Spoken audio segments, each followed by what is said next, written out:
The COVID-19 pandemic has led to a shortage of personal protection equipment or PPE in the country. Health Director General Datuk Dr. Nur Hisham Abdullah warned that the current supply would only last for 2 weeks. During this crucial time, local fashion designers have been among those putting their sewing skills to good use. President of Malaysian Official Designer Association, MODA, Melinda Loy, rallied those in the industry to help out. Someone tagged me in social media with pictures and videos of frontliners like the nurses and doctors sewing and cutting themselves. So I felt really bad, I was like, oh my God, this is not possible because this is our kind of work and not them. Melinda got in touch with entrepreneur Liana Zainal, who's been donating protective gear to health workers to get the contacts of PPE supplies. And Liana, told me that yes, they have tons of material in the hospitals, they just need someone to help them. So then they say, HKL can issue letter for MODA and you guys can, start your work. So that's how we started. Then when I posted the videos asking for help, we need home sewers, we need home-based seamstresses to help us to sew. Kun Hui was the first one who called me. Mel, how can I help? How much is the roll of material? We can buy more, I can buy, and then I can also help you to sew and cut. Then continue, it was Alia Pastaman, and Inai Red called me, and then they got connected with other designers as well. Everybody was like really putting their heart into this, and it became boom. MODA also received help from Fashion Valet founder Datin Vivi Yusof, who raised around 300,000 ringgit to buy PPE materials. Every day, one big hospital easily throw away few thousand pieces. The consumption is so high that even though government is preparing a lot, but it still may not be enough. In the first week, we produced 4,500 pieces.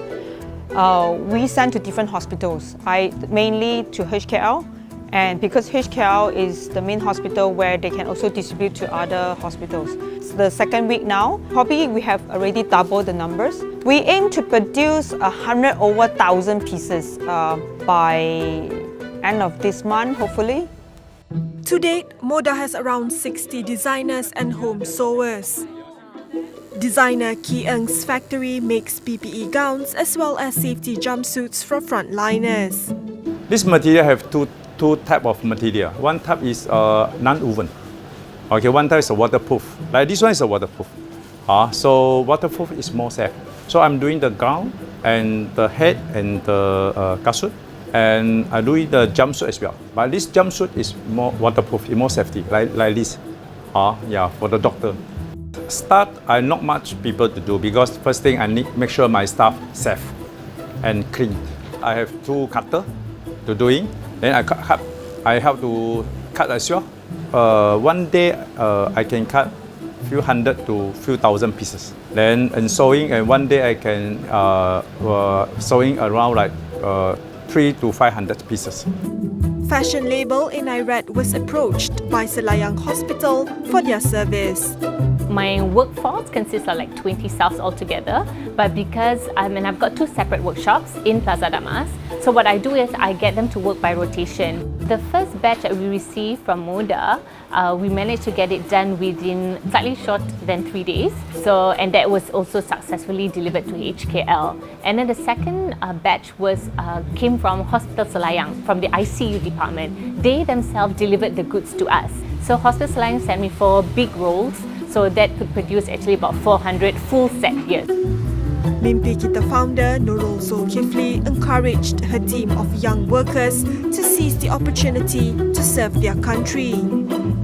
I feel very honoured and very humbled to actually help. So I actually told my staff that this is actually might be once in your lifetime that you can actually contribute to the nation. One day around I say 100 to 150 pieces only, because mostly my team consists of like very young people, so we can't really like jahit quite fast. So I will deliver whatever that we can finish, maybe 300 or 400 for 2 or 3 days, and then we will ask Melinda if they have more materials. Of course, we want to help for as long as we can. I myself, with Raya coming, this is the only time that we can usually make extra to cover for the losses that we make. It's a challenge, but I take it positively. I prepare for the worst, but also hope for the best. Like work extra hard to actually sustain. This is not the time to make money extra, but just to sustain and just to do our responsibility to actually give to our staff. The designers hope that once the COVID-19 pandemic is over, Malaysians will continue supporting local brands to help boost the economy. After this pandemic and things have slowed down and we are going to grow back economically and getting ourselves better in physically and mentally, I also think that they will be supporting a lot more local brands, not just designers, but local brands in general better.